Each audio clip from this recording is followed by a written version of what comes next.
IPL के history में 10 ऐसे प्लेयर्स जिनको निकलने के डिसीजन आईपीएल टीम्स के लिए सबसे ज़्यादा खराब साबित हुआ।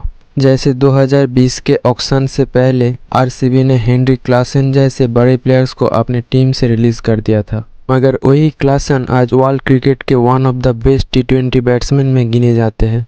इनफैक्ट पिछले साल साउथ अफ्रीका टी20 लीग में अपने टीम डरबान सुपर जायंट्स को फाइनल में लेके गया था, और इस साल आईपीएल में भी सनराइजर्स हैदराबाद का फाइनल खेलने का पीछे क्लासन का भी बड़ा कंट्रीब्यूशन था, और इस साल टी20 वर्ल्ड कप फाइनल में सिंगल हैंडेडली इंडिया से मैच दूर ले जा चुका था। और इन्हीं सब कारणों की वजह से उन्हें आज विराट कोहली से भी 2 करोड़ रुपीस ज़्यादा मतलब 23 करोड़ मिल रहा है सनराइजर्स हैदराबाद से। तो क्या ये कहना सही नहीं होगा कि आरसीबी ने क्लासन को रिलीज़ करके गलती करी थी? तो आज हम बात करेंगे 10 ऐसे ही खिलाड़ियों की जिन्हें आईपीएल टीम्स ने अपने टीम से रिलीज़ करके सबसे बड़ी गलती करी थी। लेकिन उससे पहले चैनल को अभी तक सब्सक्राइब नहीं किए हो तो चैनल को सब्सक्राइब कर लो और नोटिफिकेशन बेल को ऑल पे सेट कर दो, ताकि इस चैनल पे कोई भी इंटरेस्टिंग वीडियो आए तो सबसे पहले आप तक पहुंच पाए। चलिए वीडियो को स्टार्ट करते हैं। सबसे पहले नंबर 1 पे बात करते हैं हमारे करंट टी20 कैप्टन सूर्या कुमार यादव की। सूर्या को सबसे पहले 2011 में 10 लाख के बेस्ट प्राइस पर मुंबई इंडियंस ने खरीदा था, पर 2 साल टीम में रहने के बाद भी उन्हें सिर्फ एक ही गेम खेलने को मिला। पर टीम से रिलीज होने के बाद कोलकाता नाइट राइडर्स ने इन्हें आईपीएल 2014 में 70 लाख रुपीस में खरीद लिया। इसके बाद सूर्या को तो सारे गेम खेलने को मिलता था, लेकिन कोई फिक्स्ड पोजीशन नहीं था। कभी टॉप ऑर्डर, कभी मिडिल ऑर्डर, तो कभी फिनिशर्स के रोल में खेलना पड़ता था, इसीलिए वो एक एवरेज प्लेयर बनकर रह गए थे। लेकिन उसके बाद 2018 के ऑक्शन से पहले केकेआर ने सूर्या को रिलीज कर दिया। फिर क्या था, इसी मौका का फ़ायदा उठाते हुए मुंबई इंडियंस ने अपने लोकल बॉय को 3.2 करोड़ में फिर से अपने स्क्वाड में शामिल कर ली, और यहीं से सूर्या कुमार यादव को टॉप ऑर्डर में फिक्स पोजीशन में बैटिंग करने की मौका मिली। एंड तभी से सूर्या मुंबई के लिए एक मैच विनर साबित हुए, जो साल दर साल कंसिस्टेंटली टीम के लिए परफॉर्म कर रहा है। तो ओवरऑल केकेआर ने सूर्या को सही से इस्तेमाल ना करके और रिलीज़ करके बहुत बड़ी गलती करी थी। फिर नंबर 2 पर बात करेंगे मॉडर्न क्रिकेट में प्रिंस कहे जाने वाले शुभमन गिल की। After 2018 under 19 world cup, Shubman Gill की शानदार परफॉर्मेंस ने सभी आईपीएल टीम्स को अपनी तरफ आकर्षित करा था। 6 मैचेस में 372 रन्स बनाकर ये इस वर्ल्ड कप में मैन ऑफ द सीरीज बने थे, और इनकी इसी कंट्रीब्यूशन ने इन्हें आईपीएल में खेलने का मौका दिया। 2018 में केकेआर की टीम ने इन्हें 1.8 करोड़ में अपने टीम में शामिल किए। इसके बाद अगले 4 सालों तक ये केकेआर की तरफ से खेलते रहे। अपने 4 साल के करियर में गिल ने केकेआर के लिए कंसिस्टेंटली परफॉर्म करते रहे, लेकिन कंसिस्टेंटली परफॉर्म करने के बाद भी केकेआर टीम ने 2022 की मेगा ऑक्शन से जस्ट पहले केकेआर ने शुभमन गिल से ऊपर वेंकटेश अय्यर को प्रेफर किया और गिल को टीम से रिलीज कर दिया। फिर क्या था, इसी मौका का फ़ायदा उठाते हुए गुजरात टाइटंस की टीम ने उन्हें 8 करोड़ में अपनी टीम में शामिल किए, और यहीं से शुभमन गिल का असली राइज स्टार्ट हुआ। उन्होंने जीटी को पहले आईपीएल टाइटल जिताने में काफ़ी मदद करी, और आगे जाकर शुभमन गिल जीटी की इसी टीम को लीड भी कर रहे हैं। तो ये कहना बिल्कुल भी गलत नहीं होगा कि सूर्या कुमार यादव की तरह फिर से यंग गिल को रिलीज़ करके केकेआर ने फिर से अपनी गलती दरबाई है। अब नंबर 3 पर हम जिनके बात करने वाले हैं, उनको रिलीज़ करके दिल्ली डेयरडेविल शायद अपने सर ज़मीन पर पटक ली थी। हाँ, अब हम बात करने वाले हैं एबी डिविलियर्स की। 2008 में दिल्ली डेयरडेविल्स ने डिविलियर्स को 1.2 करोड़ में खरीदा था, जहां डिविलियर्स दिल्ली के लिए 3 साल तक खेलते दिखाई दिए। उन्होंने दिल्ली के लिए 21 मैचेस में 26 के एवरेज से 560 रन मारे थे, जिनमें 350 और एक सेंचुरी भी शामिल था। लेकिन इतनी अच्छी परफॉर्मेंस के बाद भी दिल्ली ने इनको रिलीज़ कर दिया। उसके बाद 2011 में आरसीबी ने डिविलियर्स को 5 करोड़ में खरीदा, जहां उन्होंने आरसीबी के लिए 163 मैचेस में 28 के एवरेज से 4602 रन्स मारे, जिसमें 3750 और 2 शतक भी शामिल था। इन सालों में एबी डिविलियर्स आरसीबी के लिए एक ब्रांड नेम भी बन चुका था। 10 सालों तक वो आरसीबी के लिए खेलते रहे। फिर 2021 के आईपीएल खेल के उन्होंने रिटायरमेंट ले लिया। फिर नंबर 4 पर बात करते हैं रासेल द मसल की। 2012 में दिल्ली ने आंद्रे रासेल को 2.2 करोड़ में खरीदा था, जहां दिल्ली के लिए रासेल 2 साल खेलते दिखाई दिए। जहां उन्होंने 7 मैचेस में 8 के एवरेज से 58 रन मारे और सिर्फ एक ही विकेट निकाले थे। उसके बाद इतनी खराब परफॉर्मेंस को देखते हुए दिल्ली ने उन्हें रिलीज़ कर दिया। उसके बाद 2014 में केकेआर ने आंद्रे रसेल को 60 लाख में खरीदा और तब से लेकर आज तक आंद्रे रसेल केकेआर के लिए ही खेलते दिखे हैं, जहां उन्होंने 126 मैच में लगभग 2500 रन और बॉलिंग से 115 विकेट लेकर केकेआर के लिए एक लेजेंड बन चुके हैं। जहां रसेल को आईपीएल 2025 के लिए 12 करोड़ रुपीस मिल रहा है।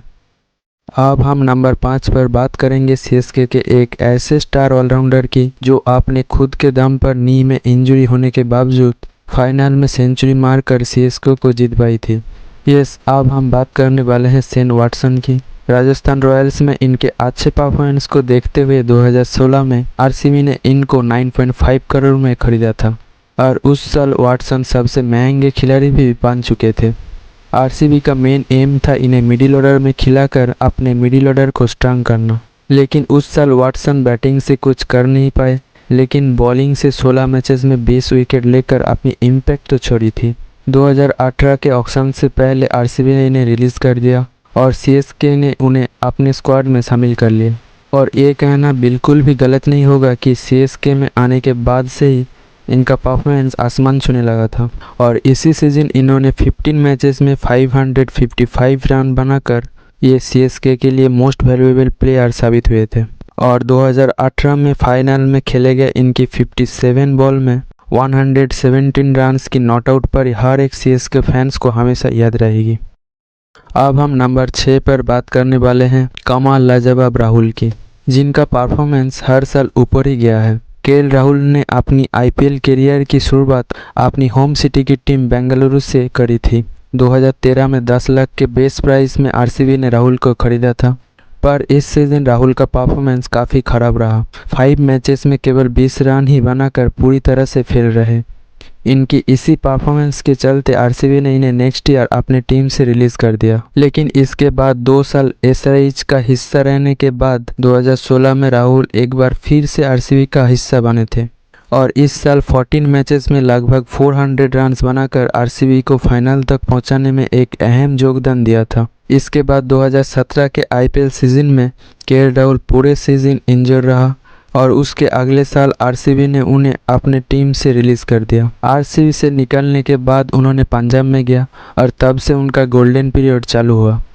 उसके बाद उन्होंने एलआईजी में गया और इस साल वो दिल्ली कैपिटल्स के लिए खेलते हुए दिखेंगे, लेकिन आरसीबी ने उन्हें तब रिलीज़ नहीं किए होते तो आप केएल राहुल आरसीबी के लिए कैप्टनशिप कर रहे होते। अब हम नंबर 7 पर बात करने वाले हैं एक ऐसे इंग्लिश प्लेयर की जिसने साल दर साल सक्सेसफुली बैटिंग करके अपनी टीम को जीत दिलवाई है। जॉस बटलर ने राजस्थान रॉयल्स के लिए क्या किए हैं ये तो हम सबको अच्छे से पता है। 2022 के आईपीएल में राजस्थान रॉयल्स को फाइनल तक पहुंचाने में इनका सबसे बड़ा रोल था। माना कि बटलर के राइज आरआर में आने के बाद हुआ था, पर बटलर ने अपने आईपीएल करियर मुंबई इंडियंस से खेलते हुए स्टार्ट किया था। 2016 में मुंबई इंडियंस ने इन्हें 3.8 करोड़ में खरीदा था और अगले 2 सालों में इन्होंने मुंबई इंडियंस के लिए टोटल 255 और 272 रन स्कोर करे थे। इस एवरेज परफॉर्मेंस के चलते एमआई ने उन्हें रिलीज़ कर दिया था और आरआर ने उन्हें 4.5 करोड़ में अपने स्क्वाड में शामिल कर लिए थे और उस सीजन में बटलर ने 13 मैचेस में 548 रन मारे थे। तो एमआई ने इन्हें निकल के गलती तो करी थी और इतने अच्छे परफॉर्मेंस के बावजूद इस साल आरआर ने भी उन्हें रिलीज़ कर दिया है। इस साल बटलर गुजरात टाइटंस से खेलते हुए दिखेंगे। अब हम नंबर 8 पर बात करते हैं युजवेंद्र चहल की। चहल को हम सब भले ही आरसीबी के लिए करे हुए परफॉर्मेंस के लिए जानते हैं, लेकिन शायद ही किसी को पता होगा कि चहल ने असल में अपने आईपीएल करियर मुंबई इंडियंस से स्टार्ट करी थी। 2011 में एमआई ने उन्हें बेस प्राइस पर अपने स्क्वाड में शामिल किया था, लेकिन पहले 2 सालों में इन्हें एक भी मैच खेलने को नहीं मिला और 2013 में सिर्फ एक गेम खेलने को मिला था। फिर एमआई ने 2014 के ऑक्शन से पहले उन्हें रिलीज़ कर दिया और आरसीबी ने उन्हें 10 लाख की बेस प्राइस पर अपने स्क्वाड में शामिल कर लिया और यहाँ से चहल का असली पोटेंशियल पूरी दुनिया ने देखा। वो अगले 7 सालों तक आरसीबी के टॉप विकेट टेकर रहे और 139 विकेट के साथ वो आज भी आरसीबी के लिए टॉप विकेट टेकर है। इतने अच्छे परफॉर्मेंस के बावजूद आरसीबी ने उन्हें रिलीज़ कर दिया। फिर इन्होंने 3 साल तक आरआर के लिए खेले और इस आईपीएल सीज़न में वो पंजाब किंग्स के लिए खेलते हुए दिखेंगे। अब हम नंबर 9 पर बात करने वाले हैं डेविड वार्नर की, जो आईपीएल के हाईएस्ट रन स्कोरर्स के लिस्ट में टॉप 5 में आते हैं। अपने पूरे आईपीएल करियर में इन्होंने 40 की एवरेज से और तकरीबन 140 की स्ट्राइक रेट से 6500 प्लस रन्स बनाए हैं। 2009 के आईपीएल के दूसरे सीजन में डेविड वार्नर को दिल्ली ने 15 लाख में अपने टीम में शामिल किया था और 5 साल तक ये दिल्ली के लिए खेलते रहे। फिर 2014 के मेगा ऑक्शन से पहले इन्हें टीम से रिलीज़ कर दिया और एसआरएच ने इन्हें 8.8 करोड़ देकर अपने टीम में शामिल कर लिया। यहीं से इनका और एसआरएच का अच्छे दिन शुरू हुए और इस सीज़न इन्होंने 14 मैचेस में 528 रन्स बनाए और इसके बाद वो एसआरएच के कैप्टन बने एंड उन्हें पहली बार आईपीएल टाइटल भी जितवाया 2016 में। तो इसीलिए डेविड वार्नर को रिलीज़ कर देना दिल्ली के लिए गलती साबित हुआ। अब हम नंबर 10 पर बात करेंगे यूनिवर्सल बॉस क्रिस गेल की।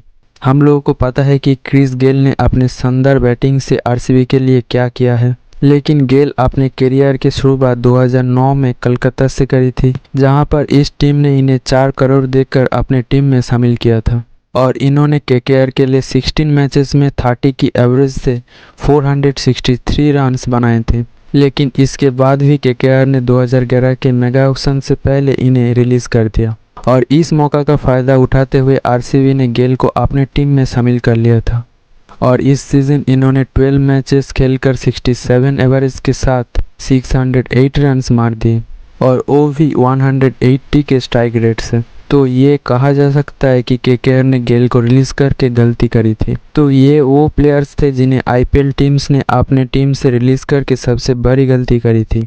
आपके हिसाब से सबसे वर्स्ट रिलीज़ कौन सा था, आप मुझे कमेंट करके बताओ। और वीडियो इंटरेस्टिंग लगा हो तो अपने दोस्तों को शेयर कर देना और चैनल को अभी तक सब्सक्राइब नहीं किए हो तो सब्सक्राइब कर लेना और बेल नोटिफिकेशन को ऑल पे सेट कर देना ताकि इस चैनल पर आने वाले सारे इंटरेस्टिंग वीडियो सबसे पहले आप तक पहुंच पाए। Thank you and good bye.